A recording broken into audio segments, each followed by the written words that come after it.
صل على سيدنا محمد يا رب صل وسلم. بسم اللہ الرحمن الرحیم. آج انشاءاللہ میں سورہ آل عمران کا رکوع نمبر 5 اور تیسرے پارے کا رکوع نمبر 15 آپ کے سامنے پیش کروں گا، اور حسب معمول سب سے پہلے اس کا لفظی ترجمہ مختصر گرامر کے ساتھ، اور پھر انشاءاللہ اس رکوع کی تفسیر بیان ہوگی. اعوذ باللہ من الشیطان الرجیم. بسم اللہ الرحمن الرحیم. وَإِذْ قَالَتِ الْمَلَائِكَةُ، اس وقت کو یاد کرو جب فرشتوں نے کہا، یا مریم، اے مریم، ان اللہ اصطفاکی، بے شک اللہ نے تجھے منتخب کر لیا ہے. اصطفا کا لفظ کئی بار ڈیفائن کر چکا ہوں. وَطَهَّرَكِ، سبح طہر، اور تجھے اللہ نے پاک کر دیا ہے. وَاصْطَفَاكِ عَلَى نِسَاءِ الْعَالَمِينَ، اور اللہ نے تیری سلیکشن کر لی ہے تمام جہان کی عورتوں پر. تجھے منتخب کر لیا ہے، سلیکٹ کر لیا ہے تمام جہان کی عورتوں پر. یا مریم، اے مریم، اقنوتی لربک، قانات یقنوتو کئی بار گزر چکا ہے، فرما بردار بننا. اقنوتی اضربی کی طرح ہے، انصوری کی طرح ہے، آرڈر کا صیغہ، کیونکہ مؤنث کا صیغہ ہے نا، تو اس لیے حضرت مریم سے خطاب ہو رہا ہے. اقنوتی، اے مریم، فرما بردار بن جا، لربکی، اپنے رب کے لیے. واسجدی، اور سجدہ کر. ورکعی، اور رکوع کر. مع الراکعین، رکوع کرنے والوں کے ساتھ. ذالک من انباء الغیب، ذالک، یہ جو باتیں ہیں، من انباء الغیب، غیب کی خبریں ہیں. نبا کی جمع انباء. نوحیہ، اوحا یوحی ایحاء، اکرم یکرم اکرامن کی طرح، یہ ہم وحی کرتے ہیں الیک، آپ کی طرف، یعنی محمد صلی اللہ علیہ وسلم سے خطاب ہے. وما کنت لدیہم، اور نہیں تھے آپ، لدیہم، ان کے سامنے. لدینا ہمارے سامنے، اور لدیہم ان کے سامنے، آپ ان کے سامنے موجود نہیں تھے. اذ، جب، یلقون، اصل میں تھا یلقیون یکرمون کی طرح، القاء کا معنی ڈالنا. اذ یلقون اقلامہم، کہ جب وہ اپنے قلموں کو ڈال رہے تھے، قلم کی جمع اقلم، قلموں کو پھینک رہے تھے. ایہم یکفل مریم، کہ ان میں کا کون ہے جو کفالت کرے گا مریم کی. یعنی وہ اپنے قلم قرآن اندازی کے لیے ڈال رہے تھے، یہ سوچ کر کہ پتہ نہیں کون ہم میں سے مریم کی قرآن اندازی کرے گا، کس کا نام آتا ہے. وما کنت لدیہم، اور اے محمد صلی اللہ علیہ وسلم، آپ ان کے پاس موجود نہیں تھے. اذ یختصمون، جب وہ جھگڑا کر رہے تھے. اختصام خصومت سے نکلا ہے. خصم کہتے ہیں نا آپ کا جو اپوزیشن میں ہو، جو مد مقابل ہو، یا جو بھی آپ سے جھگڑا کرنے والا ہے. یختصمون، یکتسبون کی طرح، یعنی جب وہ جھگڑا کر رہے تھے مریم کی کفالت کے بارے میں، تو آپ اس وقت وہاں موجود نہیں تھے. اذ قالت الملائکۃ، جب فرشتوں نے کہا، یا مریم، اے مریم، ان اللہ یبشرکی، اے مریم، اللہ تجھے خوشخبری دیتا ہے، بکلمۃ منہ، اپنی طرف سے کلمے کی، یعنی اللہ اپنی طرف سے کلمہ تجھے دے گا. کلمے سے مراد، اس کی تفصیل میں، خیر تفصیل میں بتاؤں گا. بکلمۃ منہ، اپنی طرف سے کلمے کی. اسمہ المسیح، اس کا نام ہوگا مسیح عیسیٰ ابن مریم. اسمہ المسیح عیسیٰ ابن مریم، اس کا پورا نام ہوگا مسیح عیسیٰ ابن مریم، مریم کا بیٹا. وجیہن فی الدنیا، دنیا میں وجاہت والا ہوگا، عزت والا. وجیہ کہتے ہیں، وجہ اصل میں چہرے کو کہتے ہیں. تو انسان کی پہچان اور عزت چہرے سے ہوتی ہے نا، تو وجیہ اس آدمی کو جس کے چہرے کی ایک ویلیو ہو، یعنی جس کی شخصیت کی ایک ویلیو ہو. وجاہت کہتے ہیں نا، بڑا وجاہت والا آدمی ہے. وجیہن فی دنیا، دنیا میں بھی عزت دار ہوں گے. والآخرت، اور آخرت میں بھی عزت دار ہوں گے. ومن المقربین، اور اللہ کے مقرب لوگوں میں سے ہوں گے، یعنی وہ لوگ جن کو اللہ کا قرب حاصل ہے، ان لوگوں میں سے ہوں گے. وَيُكَلِّمُ النَّاسَ، اور وہ لوگوں سے کلام کریں گے. فی المہدی، گود میں بھی. مہد ماں کی گود کو کہا جاتا ہے، یہ بستر کو بھی کہا جاتا ہے جو ماں بچے کے لیے تیار رکھتی ہے. وَكَهْلَا، اور ادھیڑ عمر میں بھی. کہل کہولت کہتے ہیں جو 50 سال سے اوپر کی عمر ہے نا، جو جس کو ادھیڑ عمر کہا جاتا ہے، اور پختہ عمر. فی المہدی وَكَهْلَا وَمِنَ الصَّالِحِينَ، اور وہ نیک لوگوں میں سے ہوگا. قالت، حضرت مریم نے فرمایا، ربی، ربی اصل میں تھا ربی، یا محذوف ہے. ربی اے میرے رب انا یکون لی ولد، میرے کہاں سے بچہ ہو جائے گا، ولد اولاد کو کہتے ہیں، ولم یمسسنی بشر، حالانکہ مجھے نہیں چھوا بشر کسی بھی انسان نے، مجھے تو ہاتھ تک نہیں لگایا کسی نے، قال اللہ نے فرمایا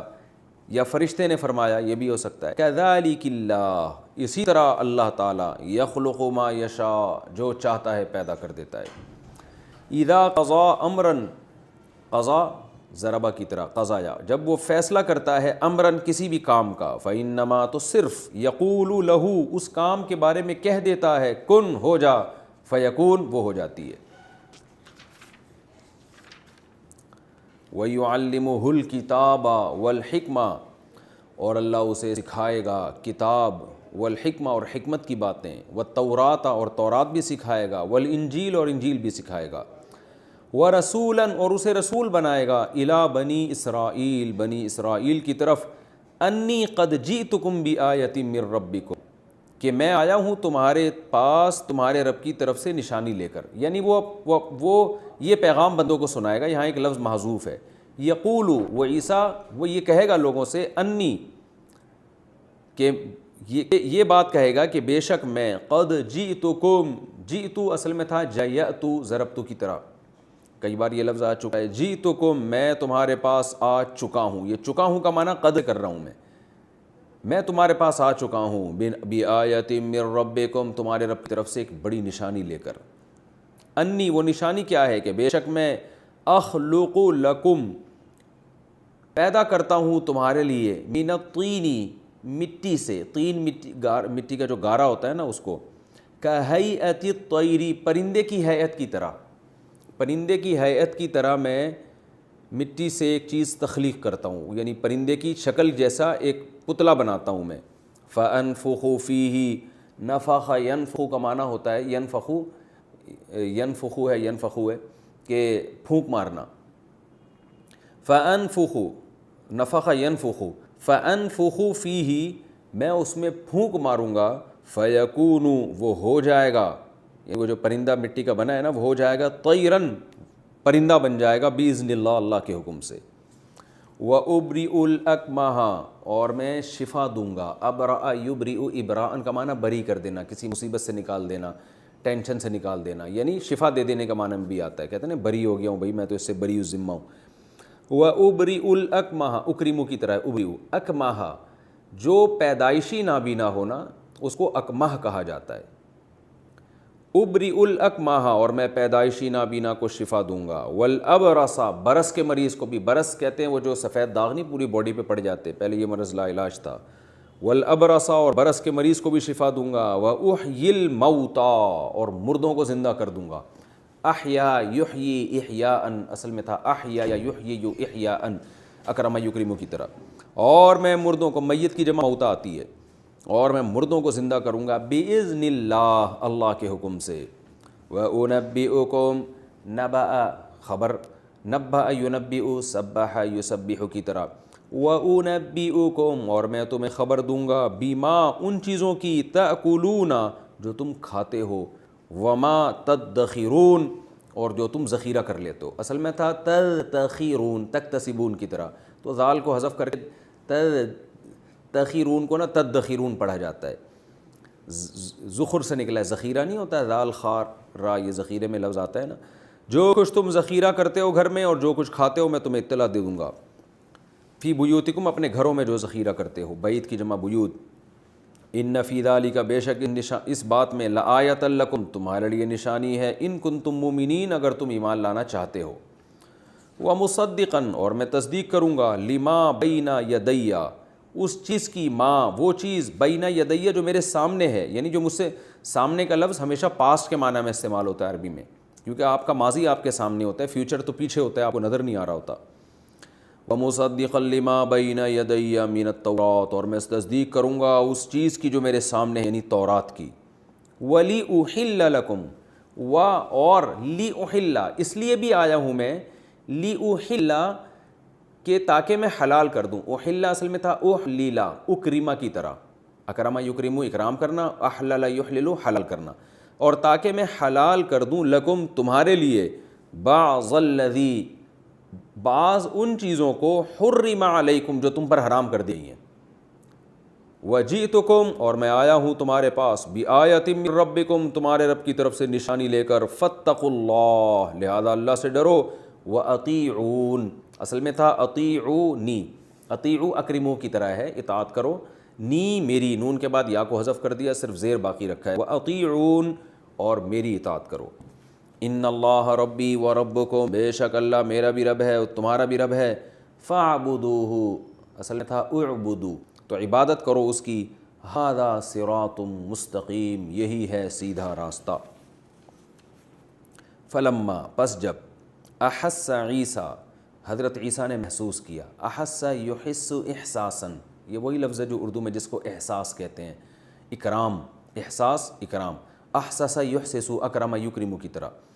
فلما احس عیسیٰ جب عیسیٰ نے محسوس کیا، منہم ان لوگوں میں سے، الکفر کفر کو محسوس کیا کہ یہ میرا انکار کر رہے ہیں، قالا تو پکار اٹھے، کہہ اٹھے، من انصاری الی اللہ کون ہے میرا مددگار اللہ کی طرف، انصار ناصر کی جمع ہے، ناصر مدد کرنے والا، انصار مددگار، کون ہے میرے مددگار اللہ کی طرف، یعنی اللہ کے دین کی طرف کون ہے میرے مددگار، قال الحواریون تو حواری کہنے لگے، حوار اصل میں یہ حور کا لفظ آپ نے سنا ہوگا نا، تو سب نے ہی سنا ہے، جو حور عین جسے کہا جاتا ہے، اصل میں حور کا جو لفظ ہے نا عربی میں خالص سفیدی کو کہا جاتا ہے، تو اسی سے حور اور حورا کہتے ہیں وہ عورت جس کا رنگ انتہائی سفید ہو، اور حور اس کی جمع آتی ہے، تو حورا یہ ہا واو اور آ جس میں بھی ہوگا اس کا مطلب ہوگا بالکل وائٹ جس میں کوئی داغ نہ ہو، تو خالص چیز کو بھی کہا جاتا ہے، تو حواری خالص لوگ، یعنی جن کی صداقت میں منافقت کا داغ نہ ہو، جن کی وفا میں بے وفائی کا داغ نہ ہو، تو ہر لحاظ سے جو آپ کے خالص ہوتے ہیں نا، آپ کے حقیقی معنی میں خیر خواہ، تو ان کو بھی حواری کہا جاتا ہے۔ تو اللہ نے فرمایا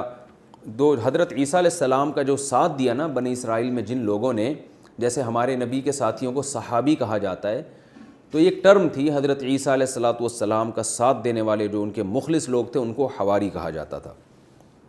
قرآن نے ان کے لیے وہی ٹرم استعمال کی ہے، قال الحواریون تو حواری کہنے لگے، نحن انصار اللہ ہم ہیں اللہ کے مددگار، تو اللہ کے مددگار کا مطلب کیا کہ اللہ کے دین کے مددگار، یہاں مضاف محذوف ہے، اللہ کی تو ظاہر ہے کوئی بھی مدد نہیں کر سکتا، تو مراد اللہ جو چاہتا ہے کہ اس کا دین دنیا میں غالب ہو تو اس میں ہم اللہ کی مدد کریں گے، ظاہراً حقیقت میں تو اللہ کا کوئی بھی مددگار نہیں ہوتا۔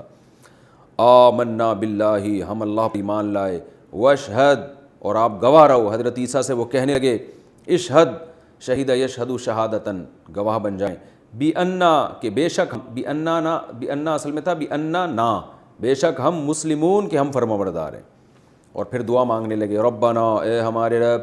آمنا ہم ایمان لے آئے، بما اس چیز پر انزلتا جو تو نے نازل کی ہے یعنی انجیل، واتبعنا الرسول اصل میں تھا اتبعنا اور ہم نے اتباع کی ہے رسول کی، فاکتبنا مع الشاہدین تو بھی ہمیں لکھ لے گواہوں میں کہ ہم ان کی جو ہے گواہی دے رہے ہیں، اس میں ہمارا نام شامل کر لے تاکہ قیامت کے دن ہم انہی کے ساتھ ہوں۔ وَمَكَرُوا وَمَكَرَ اللَّهُ اور ان لوگوں نے مکر کیا، یعنی بنی اسرائیل میں جو دوسرے لوگ تھے انہوں نے مکر کیا، بری تدبیر کو مکر کہا جاتا ہے، وَمَكَرَ اللَّهُ اور اللہ نے بھی مکر کیا، اس کو صنعت مشاکلت کہا جاتا ہے، بار بار میں بتا چکا ہوں، مکر اللہ کی طرف اس کی نسبت ٹھیک نہیں ہے، اللہ بری تدبیریں نہیں کرتا، لیکن جب کسی کے جواب میں یہ لفظ استعمال کیا جائے تو یہ بلاغت کا قاعدہ ہے کہ ایک کسی کے لیے جو لفظ استعمال کیا تو وہی لفظ دوسرے کے لیے بھی استعمال کیا، تو اس میں یہ ہوتا ہے کہ پہلے کے لیے جس معنی میں ہے دوسرے کے لیے پھر اس معنی میں نہیں ہوتا بلکہ اس کے جواب کے معنی میں ہوتا ہے، جیسے وَمَكَرُوا انہوں نے بری تدبیر کی، وَمَكَرَ اللَّهُ اور اللہ نے ان کی بری تدبیر کا جواب دیا۔ اس کی مثال ایسے جیسے قرآن کہتا ہے وَجَزَاءُ سَيِّئَةٍ سَيِّئَةٌ مِثْلُهَا برائی کا بدلہ اسی کے بقدر برائی ہے، یعنی کوئی آپ سے اگر برائی کرتا ہے تو آپ بھی اسی کے بقدر برائی کر سکتے ہو، حالانکہ جب آپ اس کے بقدر کرو گے تو وہ برائی تھوڑی ہوگی، وہ تو اس کی برائی کا بدلہ ہوگا جو ایک جائز کام ہوگا، لیکن چونکہ پہلے نے برائی کی ہے اور آپ اس کا بدلہ دے رہے ہیں تو اس کے لیے ورڈ وہی استعمال کرنا یہ لغت میں جائز ہے، لیکن ویسے اگر آپ استعمال کریں ایک بالکل الگ سے کہ بھائی تم بھی لوگوں کے ساتھ برائی کر سکتے ہو، تو یہ جائز نہیں ہے استعمال، برائی تو جائز نہیں ہے. تو جس نے آپ کے ساتھ برا کیا آپ اس کے ساتھ اتنا ہی برا کر سکتے ہیں. اس موقع پہ یہ لفظ استعمال کرنا جائز ہے ایسے سینٹنس میں. حالانکہ وہ جو آپ جب برا کریں گے وہ برا تھوڑی ہوگا، برا تو وہ ہے جس نے پہل کی ہے نا، آپ تو جواب دے رہے ہیں اس کو. تو یہ ایک ٹرم ہوتی ہے جو لغت میں ایک جملے میں اس طرح کے الفاظ استعمال ہوتے ہیں. جب علیحدہ سے استعمال ہوں تو ان کا مطلب کچھ اور ہوتا ہے، جب جواب میں استعمال ہو تو ان کا مفہوم کچھ اور ہوتا ہے. تو یہاں مطلب کیا ہے، وَمَا كَرُوا، انہوں نے بھی بری تدبیریں کی، وَمَكَرَ اللَّهُ، اور اللہ نے بھی ان کے مکر کا جواب دیا. یا ہم یوں کہیں گے اللہ نے بھی خفیہ تدبیریں کی، کیونکہ بری تدبیریں اکثر خفیہ طریقے سے ہوتی ہیں. تو اللہ نے بھی ان کے ساتھ خفیہ تدبیریں کی، یعنی ان کو ایسا لگا کہ ہمیں کچھ بھی نہیں ہوگا، حالانکہ اللہ نے ان کو مغلوب کر دیا، ان کو سزا دی، ان کی تدبیروں کو کالعدم کر دیا. واللہ خیر الماکرین، اور اللہ خفیہ تدبیریں کرنے والوں میں سب سے بہتر ہے. نہیں اللہ سے کون مقابلہ کر سکتا ہے. تو یہ تو اس رکوع کا لفظی ترجمہ اور مختصر گرامر ہو گئی. اب ہم اس کی تفسیر کی طرف چلتے ہیں. وَإِذْ قَالَتِ الْمَلَائِكَةُ يَا مَرْيَمُ، آپ کو پتہ ہے اس سے پہلے رکوع میں حضرت زکریا علیہ السلام کا تذکرہ ہوا کہ ان کو بڑھاپے میں اللہ نے اولاد دے دی. حضرت مریم کے وہ بے موسم پھل دیکھتے تھے اور اللہ نے پھر انہوں نے اللہ سے اولاد کا مطالبہ کیا، کیونکہ آل عمران کے احوال چل رہے ہیں. پھر اللہ نے زکریا علیہ السلام سے فرمایا کہ جب آپ کی زوجہ کو حمل ہو تو آپ نے اللہ کا ذکر کثرت سے کرنا ہے. اب حضرت مریم جو حضرت زکریا علیہ السلام کی کفالت میں بڑی ہوئی ہیں ان کے احوال ذکر کیے جا رہے ہیں. اور کیوں؟ اس لیے کہ اس سورت کا شان نزول ہی اصل میں عیسائیوں سے خطاب ہے. نبی صلی اللہ علیہ وسلم کے اہل نجران سے مکالمہ چل رہا ہے، اور اہل نجران سے خط و کتابت بھی ہوئی آپ صلی اللہ علیہ وسلم کی. تو اس سلسلے میں قرآن مجید کی آیات نازل ہوئیں اور اس میں حضرت مریم کی حیثیت کو بیان کیا جا رہا ہے، حضرت عیسیٰ کی حیثیت کو بیان کیا جا رہا ہے، ان کی عظمت کو بیان کیا جا رہا ہے. تو اللہ فرماتے ہیں وہ وقت بھی یاد کرنے کے قابل ہے جب فرشتوں نے کہا، حضرت مریم عبادت کر رہی تھیں، فرشتوں نے حضرت مریم کو کہا ان اللہ اصطفیٰ کی، اے مریم اللہ نے تجھے منتخب کر لیا ہے، وطہرک، اور تجھے پاک کر دیا ہے. پاک کا مطلب روحانی بیماریوں سے پاک کر دیا. حسد، بغض، جو آج انسانوں میں بیماریاں ہوتی ہیں نا، دنیا کی محبت، دنیا کی لالچ، ان تمام بیماریوں سے اللہ نے تجھے پاک کر دیا ہے. واصطفیٰ کی علی نساء العالمین، اور یہ جو پہلے کہا کہ اللہ نے تجھے منتخب کر دیا، اس میں یہ وہم ہو سکتا تھا کہ بھائی بہت سے لوگ سلیکٹڈ ہوتے ہیں، تو اگلے استفاء میں بتا دیا کہ معمولی سلیکشن نہیں ہے، تمام جہان کی تمام عورتوں پر اللہ نے تجھے منتخب کیا ہے. یعنی اس پہلے والے استفاء کو ڈیفائن کر دیا ہے اگلے استفاء نے. اور یہ بھی بلاغت کا ایک طریقہ ہے کہ پہلے آپ مبہم بات کریں پھر اگلے جملے میں اس کی تفصیل کریں، تو اس سے بات اور زیادہ بلیغ ہو جاتی ہے. تو اے مریم اللہ نے تجھے تمام جہان کی عورتوں پر منتخب کر لیا ہے. یا مریم اقنتی لربی کی، اے مریم تو اپنے رب کے لیے فرما بردار بنی رہے. یعنی اللہ نے جب تجھے یہ مقام دیا ہے تو تو نے بھی رب کی نافرمانی نہیں کرنی. وسجدی، اور سجدہ کرنا ہے، ورکعی، اور رکوع بھی کرنا ہے، مع الراکعین، جیسے دوسرے لوگ رکوع کرتے ہیں. سجدہ کرنا، یہ تو رکوع اور سجدہ ظاہر ہے نماز میں ہوتا ہے، تو مراد اس سے یہ ہے کہ تو نے نماز قائم کرنی ہے. اللہ کو عبادت میں سب سے زیادہ محبوب عبادت نماز لگتی ہے. اور قنت یقنت کا معنی اطاعت کرنا بھی ہوتا ہے لیکن قیام کرنا بھی ہوتا ہے. یعنی فرما بردار بن کے نماز کا جو قیام ہے نا وہ بھی قنوت ہی کہلاتا ہے. جیسے قرآن میں آتا ہے نا قوموا للہ قانتین، اللہ کے سامنے کھڑے ہو جاؤ فرما بردار بن کر. تو اس کا یہ بھی مطلب ہو سکتا ہے اے مریم تو نے قیام بھی کرنا ہے، تو نے سجدہ بھی کرنا ہے، اور رکوع کرنے والوں کے ساتھ رکوع بھی کرنا ہے. یہاں ایک سوال پیدا ہوتا ہے کہ رکوع کرنے والوں کے ساتھ رکوع کرنے کا کیا مطلب ہے؟ سجدہ کرنے والوں کے ساتھ سجدہ کرنے کا تو اللہ نے ذکر نہیں کیا. اقنتی لربی کی مع القانتین بھی نہیں کہا کہ تو نے قنوت کرنا ہے قنوت کرنے والوں کے ساتھ، تو نے سجدہ کرنا ہے سجدے کرنے والوں کے ساتھ. رکوع میں یہ فرمایا کہ رکوع کرنے والوں کے ساتھ. تو یاد رکھیں یہاں ساتھ کا مطلب جماعت سے نماز پڑھنا نہیں ہے، کیونکہ عورت کے لیے اصل حکم یہی ہے کہ وہ جماعت سے نماز نہ پڑھے، گھر میں نماز پڑھے. یہاں مطلب یہ ہے کہ جیسے دوسرے لوگ نماز میں رکوع کرتے ہیں تو آپ نے بھی ان کے ساتھ یعنی ان کی طرح نماز میں رکوع کرنا ہے، ان کی فہرست میں شامل ہونا ہے. تو ان کے ساتھ کا مطلب ان کی فہرست میں شامل ہونا. وجہ اس کی یہ ہے کہ مفسرین میں ایک بہت بڑی جماعت کی رائے یہ ہے کہ یہود کو جو اللہ نے نماز دی تھی انہوں نے آہستہ آہستہ جلد بازی میں نماز میں رکوع ہی غائب کر دیا. آج بھی میرا خیال ہے یہودی نماز پڑھتے ہیں شاید اس میں رکوع نہیں ہے. میں نے جو نیٹ پہ ان کی نمازیں دیکھی اس میں رکوع نظر نہیں آیا ہمیں، وہ ڈائریکٹ سجدہ کرتے ہیں. اس کی مثال ایسے ہے جیسے ہمارے ہاں بعض لوگ اسپیڈ میں جب نماز پڑھتے ہیں تو رکوع کے بعد قوما کا حکم ہے نا کہ کھڑے ہو جائیں، لیکن میں نے خود بہت سے ایسے لوگوں کو دیکھا ہے کہ ادھر ابھی کھڑے ہوئے ہی نہیں کہ ایک دم سجدے میں چلے گئے، ان کو لگتا ہے کہ بہت ٹائم لگ جائے گا اگر ہم رکوع سے کھڑے ہو گئے۔ تو یہودیوں نے بھی دنیا کی محبت میں اپنی نماز کو اتنا مختصر کیا تھا کہ رکوع میں جانے کے بجائے وہ رکوع کو اسکپ کر کے ڈائریکٹ آہستہ آہستہ پہلے رکوع مختصر ہوا پھر شارٹ ہی ہو گیا۔ تو نماز پراپر اصل میں ان کو بھی یہی بتائی گئی تھی جس میں رکوع بھی ہے۔ تو اللہ نے حضرت مریم سے فرمایا کہ تم نے ایسے نماز نہیں پڑھنی کہ اس میں رکوع غائب ہو جائے، بلکہ جو نیک لوگ پرہیزگار لوگ ابھی بنی اسرائیل میں باقی بچے ہیں وہ رکوع کرتے ہیں، تو تم نے بھی ان کی فہرست میں شامل ہو کر تم نے بھی رکوع کرنا ہے۔ یعنی نماز پراپر رکوع والی ہونی چاہیے، جلد بازی والی نماز نہیں ہونی چاہیے۔ تو یہ مطلب ہے، اس سے عورت کی جماعت کی نماز کی اہمیت ثابت نہیں ہوتی، کیونکہ اگر یہ ہوتا تو پھر اللہ سردے کا بھی حکم دیتا کہ سردہ بھی کرو سردہ کرنے والوں کے ساتھ، قنوت بھی کرو قنوت کرنے والوں کے ساتھ۔ خالص رکوع کا ذکر اس لیے کیا کہ رکوع بنی اسرائیل میں جو ہے وہ ان کی نمازوں میں غائب ہو چکا تھا۔ تو اللہ تعالیٰ نے یہاں حضرت مریم کو حکم دیا کہ تو نے عبادت پہ قائم رہنا ہے۔ یہ جو اللہ نے حضرت مریم کو فرشتوں کے ذریعے حکم دیا، یہ الہام ہے جو اہل اللہ کو ہوتا ہے، اور یہ قرآن سے ثابت ہے، کیونکہ حضرت مریم نبی نہیں تھی۔ وجہ کیا ہے؟ قرآن مجید میں اللہ نے صاف طور پر فرمایا سورہ مومنون میں کہ وما ارسلنا قبلک الا رجالا نوحی الیہم، ہم نے جتنے بھی پیغمبر بھیجے ہیں سب مرد بھیجے ہیں، یعنی کسی عورت کو اللہ نے نبی نہیں بنایا۔ تو حضرت مریم علیہ السلام نبی نہیں ہے کیونکہ عورت ہیں، لیکن فرشتے ان کو وحی بھی کر رہے ہیں، ہم کلام بھی ہو رہے ہیں۔ تو اس سے پتہ چلتا ہے کہ غیر پیغمبر کو بھی فرشتے اس سے بھی ہم کلام ہو سکتے ہیں۔ تو یہ جو فرشتے جب پیغمبر کے علاوہ کسی سے بات چیت کریں اور اس کو وحی کریں تو اس وحی کو اصطلاح میں وحی نہیں بلکہ الہام کہا جاتا ہے، اور وہ وحی جو نبوت والی ہوتی ہے اس میں اور اس میں فرق ہوتا ہے۔ وہ فرق یہ ہوتا ہے، دو فرق علماء نے بیان کیے ہیں۔ ایک تو یہ کہ وہ وحی کا بنیادی مقصد اللہ کا پیغام بندوں تک پہنچانا ہوتا ہے، اگرچہ ہر وحی میں کوئی پیغام نہیں چھپا ہوا ہوتا، لیکن اس کا بنیادی مقصد یہ ہوتا ہے کہ یہ وہ وحی ہوگی جس میں پیغمبر اللہ کا پیغام اللہ کے بندوں تک پہنچائیں گے۔ دوسری بات یہ کہ وہ وحی بہت زیادہ قطعی ہوتی ہے، اس کا انکار کفر ہے، جبکہ الہام والی جو وحی ہے اس میں اس بات کا امکان ہوتا ہے کہ جس کو وحی ہو رہی ہے وہ اس کا اپنا دماغی تخیل نہ ہو، ایسا نہ ہو شیطان دل میں وسوسے ڈال رہا ہو اور آپ اس کو فرشتے کا الہام سمجھے، اس میں اس بات کا امکان ہوتا ہے۔ لیکن قرآن نے چونکہ بتا دیا کہ حضرت مریم پہ جو وحی ہوئی تھی وہ صحیح تھی، تو اب ہمارے لیے اس پر ایمان لانا فرض ہو گیا ہے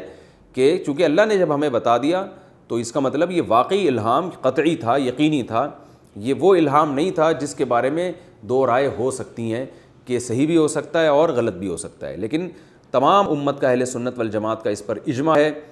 کہ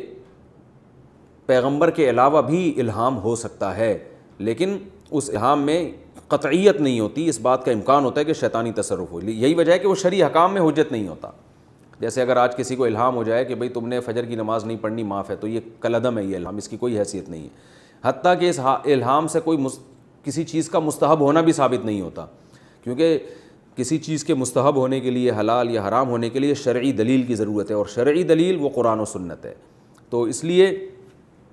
ہاں جو شریعت کے علاوہ چیزیں ہیں ان میں الہام جو ہے وہ ولی کی کرامت ہو سکتی ہے، اسے کوئی چیز اللہ خبر دے سکتے ہیں مستقبل کی، اور کچھ بھی ہو سکتا ہے۔ لیکن آج کل جو اس الہام کے نام پہ سینٹر کھلے ہوئے ہیں یہ سب فضول چیزیں ہیں، کیونکہ ولی کے لیے متبع سنت ہونا ضروری ہے، اور کبھی کبھار الہام ہو جاتا ہے، یہ نہیں ہوتا کہ پورے سینٹر ہی چلنا شروع ہو جائے الہاموں سے۔ ذالک من انباء الغیب، اللہ تعالیٰ اس کلام کے دوران نبی صلی اللہ علیہ وسلم کی نبوت کو بھی بیان کرتے ہیں کہ یہ تو اہل کتاب کی باتیں ہیں، لیکن آپ ان کو کتنے بہترین انداز سے بیان کر رہے ہیں۔ یہ جو اہل نجران کے قاصد آپ کے پاس آئے ہوئے ہیں، ان کو اسی سے دیکھ کے یقین کر لینا چاہیے کہ آپ اللہ کے سچے پیغمبر ہیں، کیونکہ ان کی باتیں ہیں جو انجیل میں لکھی ہوئی ہیں، اور یہ یہود و نصارہ کو یہ باتیں پتہ ہیں اور ان کی تاریخی کتابوں میں ہیں، لیکن آپ اتنے اہتمام سے، اتنے بہترین انداز سے ان کو بیان کر رہے ہیں، جبکہ آپ نہ لکھنا جانتے ہیں نہ پڑھنا جانتے ہیں، اور یہود و نصارہ کے ساتھ آپ کا میل جول بھی نہیں رہا۔ آپ تو مکہ میں رہے ہیں، اور مکہ میں تو مشرکین مکہ کے ساتھ آپ کا میل جول رہا ہے، جن کو اہل کتاب کی باتیں بھی نہیں پتہ تھیں۔ تو یہ خود اس کی علامت ہے کہ آپ اللہ کے سچے نبی ہیں، اس لیے فرمایا ذالک من انباء الغیب، یہ غیب کی خبریں ہیں، نوحیہ الیک، اے بھی ہم آپ کی طرف ان کو وحی کر رہے ہیں، وما کنت لدیہم، آپ اس وقت موجود نہیں تھے اذ یلقون اقلامہم، جب یہ لوگ اپنے قلموں کو پانی میں پھینک رہے تھے، ایہم یکفل مریم، کہ کون مریم کی کفالت کرے گا۔ اس وقت آپ وہاں تھوڑی موجود تھے، لیکن آپ وہ واقعہ ایسے بیان کر رہے ہیں جیسے آپ کے سامنے ہو۔ وما کنت لدیہم اذ یختصمون، اور آپ اس وقت بھی موجود نہیں تھے جب وہ جھگڑا کر رہے تھے کہ کون مریم کی کفالت کرے گا، اور اس وقت بھی موجود نہیں تھے اذ قالت الملائکۃ، جب فرشتوں نے مریم سے کہا۔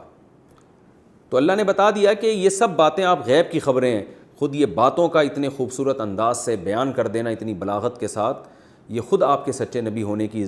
دلیل ہے، اگر یہ اہل کتاب سمجھنا چاہیں تو۔ اذ قالت الملائکۃ یا مریم، وہ وقت بھی یاد کرنے کے قابل ہے جب فرشتوں نے کہا اے مریم، ان اللہ یبشرکی، بے شک اللہ تجھے خوشخبری دیتا ہے، بکلمۃ منہ، اپنی طرف سے ایک کلمے کی۔ حضرت عیسیٰ کو کلمہ کیوں کہا ہے، اس کی تفصیل میں پچھلے ایپیسوڈ میں بیان کر چکا ہوں، کیونکہ اللہ کی کلمہ کن کی طاقت سے آپ کو پیدا کیا گیا، تو اس لیے مجازاً ان کو کلمہ کہا گیا۔ یہ مطلب نہیں کہ وہ اللہ کا کلام ہے یا اللہ کے معاذ اللہ جسم سے نکلی ہوئی کوئی چیز ہے یا اللہ کی ذات سے نکلی ہوئی، یہ تو کفر ہے۔ تو حضرت مریم اللہ کی عبادت کرتی تھیں، تو ایک دن فرشتہ آیا، سورہ مریم میں اس کو بہت تفصیل سے بیان کیا ہے، وہیں ہم انشاءاللہ اس کی تفصیل بیان کریں گے، یہاں جتنی ہیں، کیونکہ ابھی میں نے بار بار آپ کو بتایا کہ ہم نے قرآن کے متن کو فوکس کرنا مقصد ہے کہ جب آپ قرآن تراویح میں سنیں تو آپ کو سمجھ میں آئے، یہ آیتیں سمجھ میں آئیں آپ کو۔ فرمایا اس وقت کو یاد کرو جب فرشتوں نے حضرت مریم سے کہا تو جبریل علیہ السلام نے اکیلے، لیکن جبریل علیہ السلام کو فرشتوں سے تعبیر کیا گیا ہے، کیونکہ اس میں جنس کے طور پر سارے فرشتوں نے نہیں، فرشتوں کی ایک جنس تھی جبریل، تو وہ بھی گویا فرشتوں کے نمائندے تھے، اللہ کے نمائندے اور فرشتوں کے نمائندے، تو اس لیے ان کو فرشتوں سے تعبیر کیا گیا، ورنہ حقیقت میں وہ ایک تھے۔ اور اس بات کا بھی امکان ہے کہ جبریل علیہ السلام کے ساتھ اور بھی فرشتے ہوں، لیکن سورہ مریم سے پتہ چلتا ہے کہ جبریل علیہ السلام انسانی شکل میں آئے تھے حضرت مریم کے پاس، اور مرد کی شکل میں آ کے انہوں نے ان کو خوشخبری سنائی، جس سے وہ ڈر بھی گئیں کہ یہ کوئی برائی کی نیت سے تو نہیں آیا، تو انہوں نے فرمایا کہ میں اللہ کا فرشتہ ہوں، میں انسان نہیں ہوں۔ کہا کہ اے مریم ان اللہ یبشرک بکلمۃ منہ، اللہ تمہیں خوشخبری سناتے ہیں کلمے کی جو اس کی طرف سے ہوگا، اسمہ المسیح، جیسے اللہ نے حضرت یحییٰ کا نام پہلے ہی رکھ دیا پیدائش سے پہلے، تو حضرت عیسیٰ کا نام بھی پہلے رکھ دیا، المسیح، ان کا نام ہوگا مسیح، یہ لقب ہے حضرت مسیح، نام تو عیسیٰ ہے، لقب مسیح۔ مسیح کیوں کہا جاتا ہے، اس کے بہت سارے علماء نے اس کی وجوہات بیان کی ہیں، راجح باتیں دو ہیں، ایک تو یہ مسح سے نکلا ہے، مس کا معنی چھونا، تو وہ چھوا کرتے تھے، ظاہر ہے برس کے مریض کو ہاتھ لگایا وہ ٹھیک ہو گیا، مادرزاد نابینا کو ہاتھ لگایا وہ ٹھیک ہو گیا، تو مس سے نکلا ہے۔ بعض نے کہا ہے کہ یہ سیح فی الارض سے ہے، زمین میں چلنا پھرنا، تو حضرت مسیح علیہ السلام قرب قیامت میں جب نازل ہوں گے تو پوری دنیا کا سفر کریں گے، کیونکہ مسلمانوں کے کمانڈر بن کے نازل ہوں گے، تو پوری دنیا کا سفر کریں گے، اس لحاظ سے ان کو مسیح کہا گیا، واللہ اعلم۔ عیسیٰ، جو عیسیٰ ان کا نام ہوگا ابن مریم، ان کا نام ہی عیسیٰ ابن مریم ہوگا۔ وجیہن فی الدنیا، دنیا میں بھی عزت دار ہوں گے، والآخرتی، اور آخرت میں بھی عزت دار ہوں گے، ومن المقربین، اور اللہ کے مقرب بندوں میں سے ہوں گے، اور ان کو اللہ ایسے ایسے معجزے دے گا، ویکلم الناس فی المہدی، وہ لوگوں سے ہم کلام ہوں گے ماں کی گود میں بھی، وکہلن، اور ادھیڑ عمر میں بھی، ومن الصالحین، اور نیک لوگوں میں سے ہوں گے۔ حضرت مریم حیران ہو گئیں، ربی، قالت ربی انا یکون لی ولد، میرے کہاں سے بچہ ہو گیا، میرے کیسے لڑکا ہو جائے گا، ولم یمسسنی بشر، مجھے تو کسی انسان نے ہاتھ تک نہیں لگایا، نہ کوئی ناجائز طریقے سے میرے پاس آیا، نہ کوئی جائز طریقے سے میرے پاس آیا، نہ میں نے نکاح کیا۔ تو فرشتے نے کہا کذالک اللہ یخلق ما یشاء، اسی طرح اللہ جو چاہتا ہے پیدا کر دیتا ہے، اذا قضا امرا، جب وہ کسی کام کا فیصلہ کر دے، فانما یقول له کن، تو وہ صرف اتنی بات کہتا ہے کہ ہو جا، فیکون، وہ بات ہو جاتی ہے۔ وَيُعَلِّمُهُ الْكِتَابَ وَالْحِكْمَةَ، اور اے مریم اللہ تیرے اس بچے کو کتاب کا علم بھی دے گا اور حکمت کا علم بھی، اور تورات اور انجیل کا علم بھی۔ حکمت سے مراد تو احادیث ہیں جو حضرت مریم علیہ السلام، حضرت عیسیٰ علیہ السلام کے اقوال ہیں۔ حضرت عیسیٰ علیہ السلام جیسے ہمارے نبی صلی اللہ علیہ وسلم کی احادیث ہیں، وہ حکمت کی باتیں ہیں، تو حضرت عیسیٰ کے جو ویسے جو باتیں ان کے ارشادات ہیں وہ بھی اللہ ان کو سکھائے گا جو حکمت کی باتیں ہوں گی۔ تورات اس لیے کہ حضرت موسیٰ علیہ السلام کی شریعت ہی پر حضرت عیسیٰ عمل کریں گے، حضرت عیسیٰ کوئی نئی شریعت لے کر نہیں آئے، اس میں تھوڑی سی چینجنگ کی ہے، باقی وہی شریعت تھی تورات جو حضرت موسیٰ علیہ السلام پر نازل ہوئی، اور انجیل بھی ان کو سکھائیں گے جو حضرت عیسیٰ پہ نازل ہوں گی۔ اور کتاب سے کیا مراد ہے، اس میں دو باتیں کی گئی ہیں، ایک تو الکتاب سے مراد آسمانی کتابیں جتنی بھی ہیں ان کو الکتاب میں سمو دیا گیا، وہ تمام آسمانی کتابیں جو پہلے گزری ہیں، لیکن راجح قول یہ اس میں یہ ہے کہ اس سے مراد قرآن مجید ہے، وجہ اس کی یہ ہے کہ پچھلی کتابوں کو میں جو اللہ نے سکھایا وہ تو تورات ہے نا، تو تورات میں تو زبور کا علم، تورات میں تو یہ جو ہے وہ ساری چیزیں آ گئیں، اور جو اصل شریعت تھی وہ آ گئی۔ اب الکتاب سے کیا مراد ہے؟ تو الف لام جو ہے نا مخصوص کتاب کی طرف اشارہ کرتا ہے، ال کا لفظ، تو اس سے مراد ہے مخصوص کتاب۔ یہ کسی اور پیغمبر کے بارے میں اللہ نے نہیں فرمایا کہ اللہ ان کو الکتاب کا علم بھی دیں گے۔ تو حضرت عیسیٰ علیہ السلام کے بارے میں صحیح احادیث سے اور قرآن سے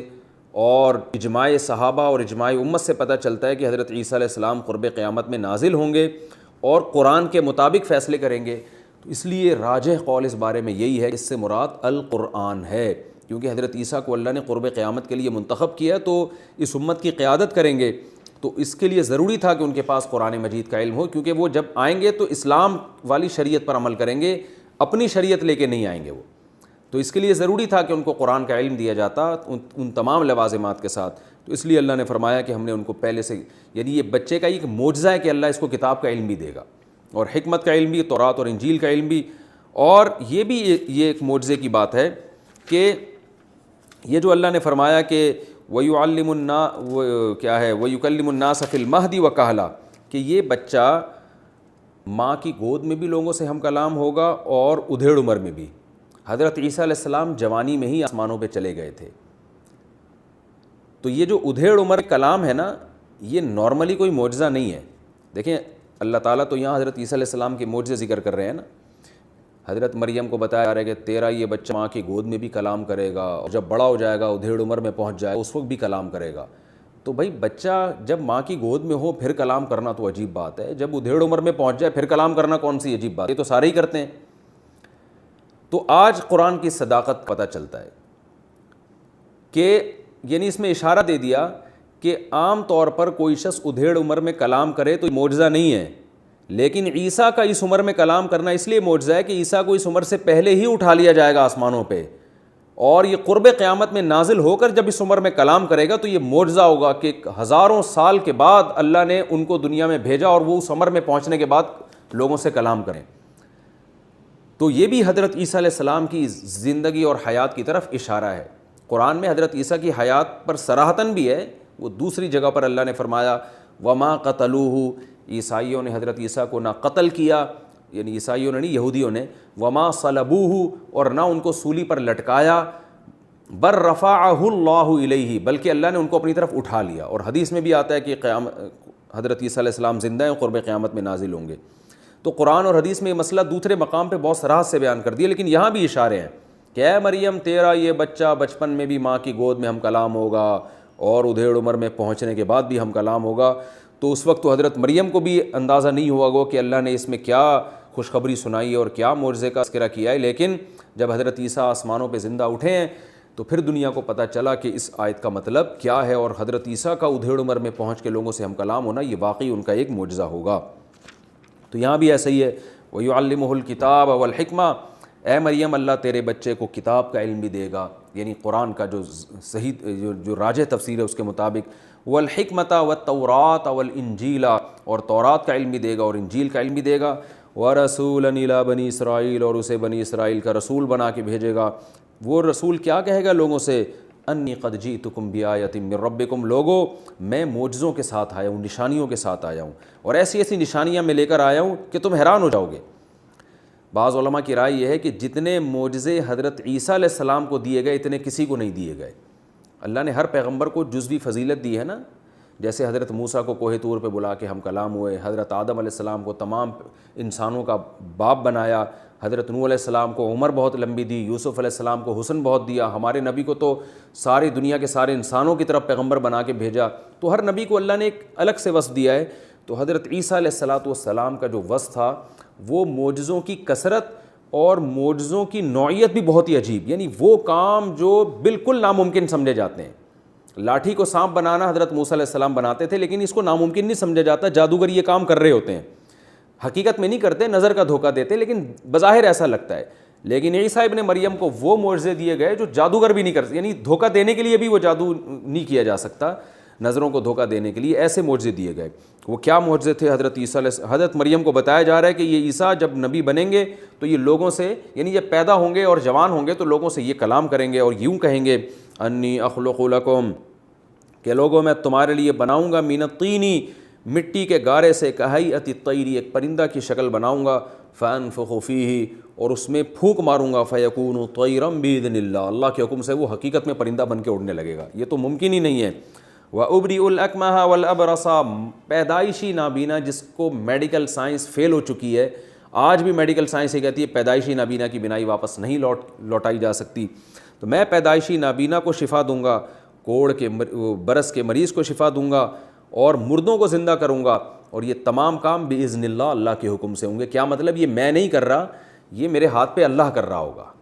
یعنی یہ اس لیے بتا دیا تاکہ لوگ مجھے خدا نہ سمجھنا شروع کر دیں، میرے پاس اختیارات نہیں ہیں، یہ سارے کام اللہ کے حکم سے ہو رہے ہوں گے۔ وَأُنَبِّئُكُم بِمَا تَأْكُلُونَ،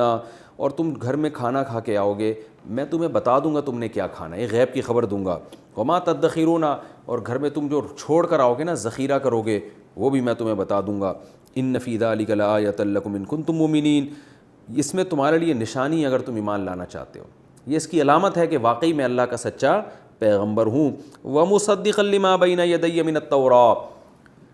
اور میں تمہارے پاس جو تورات ہے اس کی تصدیق کروں گا،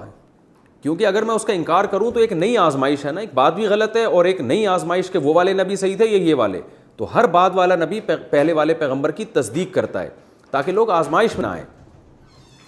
تو اس لیے مصدقا لما بین یدی من التوراۃ، جو تورات تمہارے پاس ہے نا میں اس کو سچا قرار دوں گا، اسی پر تمہیں چلاؤں گا۔ وَلِأُحِلَّ لَكُمْ بَعْضَ الَّذِي حُرِّمَ عَلَيْكُمْ، اور ایک انعام میرے ذریعے سے اللہ تم پر یہ بھی کرے گا کہ کچھ چیزیں جو تم پر حرام ہو گئی تھیں میں ان کو حلال کر دوں گا۔ بنی اسرائیل کی بدعمالیوں کی وجہ سے کچھ چیزیں بنی اسرائیل پر اللہ نے حرام کر دی تھیں، جیسے ہفتے کے دن شکار ان پر حرام ہو گیا تھا،